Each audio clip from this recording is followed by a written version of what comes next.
தினமும் 18 மணி நேரம் கட்சி வேலையில் ஈடுபட்டுள்ளதாகவும் இரும்பு கம்பியை முதுகில் வைத்தது போல வலிப்பதாகவும் விசிக தலைவர் திருமாவளவன் தெரிவித்துள்ளார். வேலூர் குடியாத்தம் பகுதியில் நடைபெற்ற கட்சி தொண்டரின் இல்ல நிகழ்வில் பங்கேற்ற அவர் நிர்வாகிகள் தேர்வுக்கான பணி நடப்பதாகவும் தொடர் பணி காரணமாக முட்டி வலியும் கால் வலியும் அதிகரித்துள்ளதாகவும் குறிப்பிட்டுள்ளார். கண்கட்டியோடு கண்ணின் கட்டி கட்டி ஆன்டிபயாட்டிக் என்ற மருந்தை எடுத்துக்கொண்டு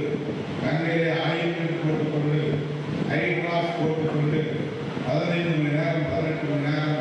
ஸ்கிரீனை பார்த்து 10 நாட்களுக்கு நேராக வேலை செய்து கொண்டு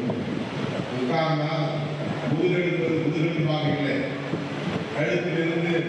இடுப்பு வரை ஒரு இரும்பு கம்பியை